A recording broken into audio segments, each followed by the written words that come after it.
making soy milk for 9 years now, and I'm going to show you how I make my own soy milk.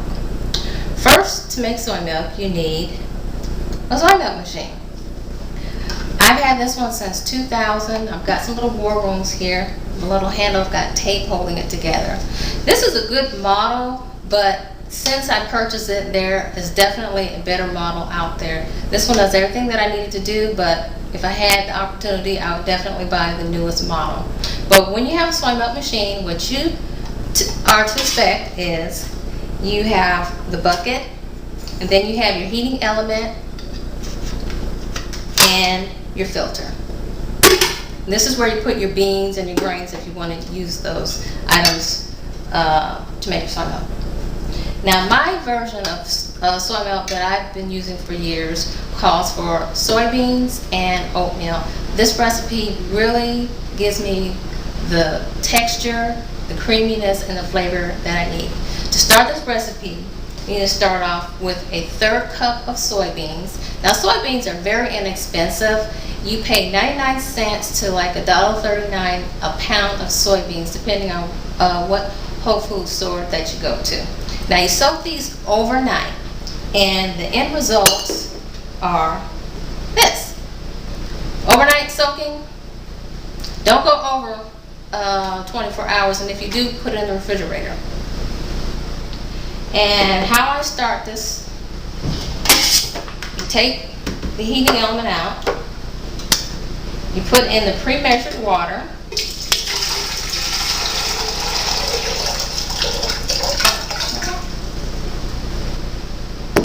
and in the filter, I use 3 tablespoons of oatmeal, and that's why I call it soy oatmeal milk. Pour that in,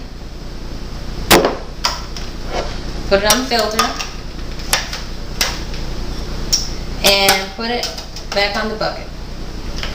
And you insert the soybeans in this little feeding tube here, and that's it. Push this button to start, and your soy milk starts. Stop the video right now, and I will show you the end results. Oh, also, it only takes 15 minutes to make. And we're back. It has been exactly 15 minutes, and I'm ready to move on to the next step. And what you do after the soy milk has been made, you want to filter out as much of the sediment that has been left in the container. And I use a giant piece of cheesecloth that you can purchase at a fabric store. And just put that in there like that. Now, to flavor your soy milk, I like to use brown sugar.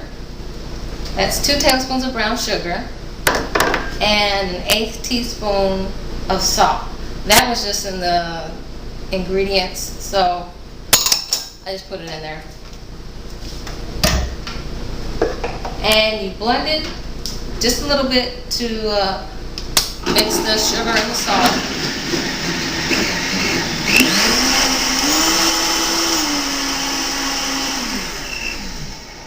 You can put it on tight. And that's it. And what I like to do to maintain the freshness of my soy milk is I like to store my soy milk in mason jars. These are small jars, and basically I just pour it in.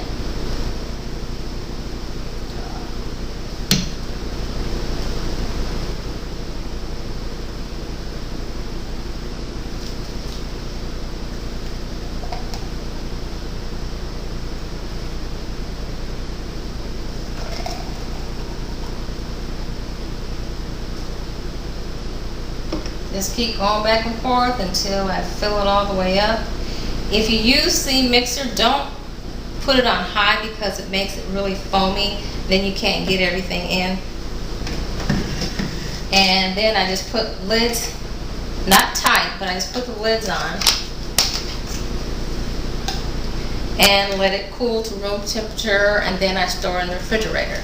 Now, the benefit of making your own soy milk is, one, it's inexpensive, And by storing it in jars like this, you maintain the freshness.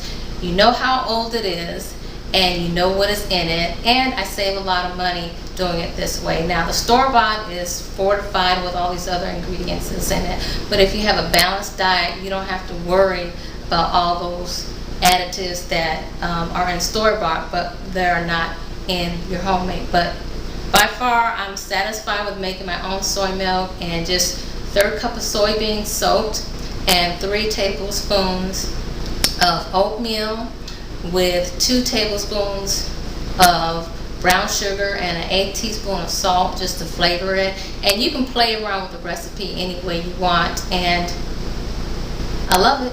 That's it.